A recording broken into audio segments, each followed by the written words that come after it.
brought you by Independence। आज independence special खाना बनेगा घर पे, क्योंकि इसके है कण कण में स्वाद, कण कण में भारत।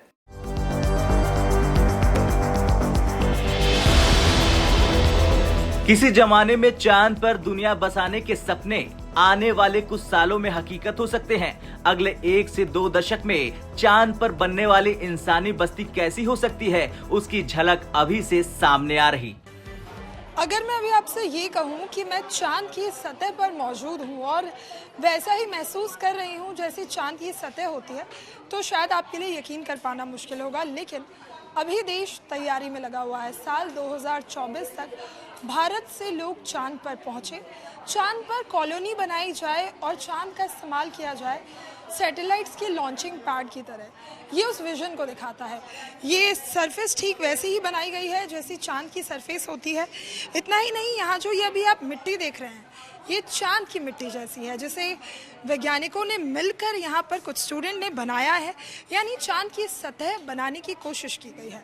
दरअसल भारत इस साल चंद्रयान 3 की सफलता को 1 साल पूरा कर लेगा। चंद्रमा पर चंद्रयान 3 की इस सफल लैंडिंग के उपलक्ष्य में 23 अगस्त यानी कल राष्ट्रीय अंतरिक्ष दिवस के तौर पर मनाए जाने की तैयारी है, जिसके लिए दिल्ली विश्वविद्यालय के कुछ छात्रों ने नेहरू प्लानिटोरियम में चंद्रमा पर इंसानी बस्ती से जुड़े मॉड्यूल को तैयार किया है। हमारे जो माननीय प्रधानमंत्री जी हैं और जो हमारे इसरो के डायरेक्टर हैं श्री सोमनाथ सर, उनका विजन है कि वो 2040 पर पहले भारतीय को लैंड करवाना चाहते हैं।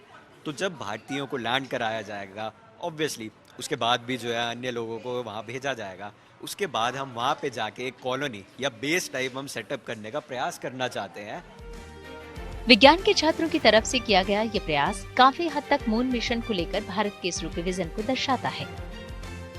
ये सतह जो है, जो हमने हमारे चंद्रयान 3 के मिशन ने डिस्कवर किया था कि हमारा जो चांद की सतह है वो बहुत ही ज़्यादा स्वम्पी होगी, उसमें थोड़ा सा गीलापन, थोड़ा सा मॉइस्चर जो है होगा। हमने वही टेक्सचर देने की बिल्कुल कोशिश करी है एंड हमने जो इसमें रेत रखी है वो बिल्कुल सेम कॉम्पोजिशन है जो चांद की सतह पर पाई जाती है। विज्ञान के छात्रों की तरफ से किया गया ये प्रयास काफी हद तक मून मिशन को लेकर भारत के इसरो के विजन को दिखा रहा है।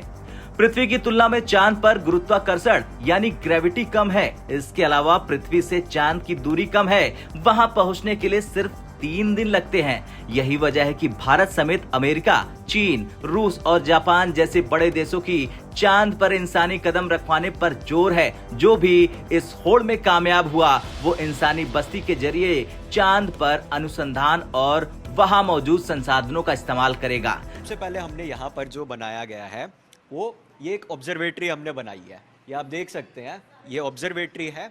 यहाँ से लोग जो है टेलीस्कोप लगा के अन्य ग्रहों को और अन्य चीज़ों को हम ऑब्जर्व कर सकते हैं। इसके अलावा ये एक रिसर्च इंस्टीट्यूट की तरह भी काम करेगा। हमने यहाँ पे थोड़ी फैसिलिटीज़ बनाई है विजुअल करते हुए।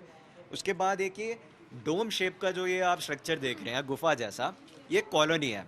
यहाँ पे लोग रहेंगे आके, जो रहना होगा, जो भी रहने की चीज़ें होंगी, पौधे उगाने होंगे यदि हमें, या जो भी अंदर की चीज़ें होंगी वो सारी इसके अंदर की जाएंगी। इसके अलावा हमारे पास एक कंट्रोल रूम है जहाँ पे सारी चीज़ें बनाई जाएंगी। यहाँ पे हमने एक ये पहले से हमारे पास प्लानिटेरियम में एस्ट्रोनॉट का रखा हुआ था ड्रेस। उसके अलावा हमने ये बनाया है रॉकेट, कि जहाँ पे ये रॉकेट अभी बन रहा है, यहाँ पे वो रॉकेट बना के सेटअप कर सकते हैं, क्योंकि चांद से रॉकेट लॉन्च करना बहुत ही सरल है। वहाँ पे जो गुरुत्वाकर्षण है वो एक छटाई हो जाती है पृथ्वी के मुकाबले।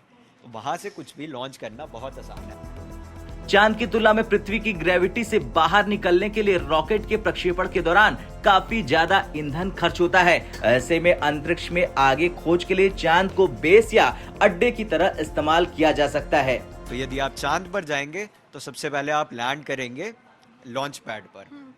तो एक हमने एयरपोर्ट जैसा लॉन्च पैड यहाँ पर बनाया, जहाँ से हम चांद पे आना या जाना कर सकते हैं। शिव शक्ति पॉइंट की हमने ये एक विजुअलाइजेशन बनाई है। मून कॉलोनी के इस प्रोजेक्ट को दिल्ली यूनिवर्सिटी के विज्ञान के छात्रों ने बड़ी मेहनत से बनाया। यही वजह है कि वो चांद की सतह पर जानकारी देने में भी कामयाब हो रहे हैं। बनाने से पहले हमने रिसर्च करी थी कि एक्चुअल में क्या क्या हो सकता है, क्योंकि हम जो यहाँ पर जो भी बना रहे हैं, हम ये नहीं चाहते कि हम बस एक रैंडम फैंटेसी बना दें। वी वांट कि यहाँ पर जो भी कुछ है उसके पीछे एक बहुत ही सॉलिड साइंटिफिक एक्सप्लेनेशन है। तो स्पेशली वो पार्ट जो R&D का पार्ट था, वहाँ पर हमने खुद although being student of physics, still we learned so many things. इसके अलावा भी हम लोगों ने असल में, मैं दिखाना चाहूँगा कैमरा को, हम लोगों ने जो असल में मिट्टी बनाई है, ये अगर मैं सही से बात करूँ तो इसमें बालू, सीमेंट है, लेकिन असल में जो चांद की मिट्टी है वो काफ़ी दरदरी है। इसमें 3 तरह, मतलब चांद की जो सतह है वो 3 प्रकार की होती है। रेगोलिथ, जो आप शायद ये करेक्ट ना हो लेकिन उसको आप चट्टान की तरह समझ सकते हो। फिर आती है सॉइल, लूनर सॉइल, जो मिट्टी है, जो ये मैं उठा रहा हूँ, ये लूनर सॉइल है, और जो ऐसे करने पे उड़ गई है हवा में, ये लूनर डस्ट है। जो डस्ट है वो प्रॉब्लम है। तो हम लोगों ने इसको अर्थ पे क्रिएट करने की, धरती पे क्रिएट करने की कोशिश की। खैर, कुछ दिनों पहले ही भारत ने चांद की सतह पर चंद्रयान 3 मिशन के तहत दक्षिण ध्रुव से 600 किलोमीटर की दूरी पर लैंडर और रोवर को उतारने में सफलता हासिल की है। इसके बाद चांद पर सल्फर, एल्यूमिनियम और दूसरे तत्वों की मौजूदगी की पुष्टि हुई। अब चंद्रयान 4 मिशन के जरिए चंद्रमा की सतह से पत्थर और मिट्टी का सैंपल लाने के लिए तैयारी है, ताकि चांद पर इंसानी बस्ती बसाने की दिशा में एक और कदम बढ़ाया जा सके। दिल्ली से संवाददाता नीतू झा के साथ ब्यूरो रिपोर्ट, भारत तक।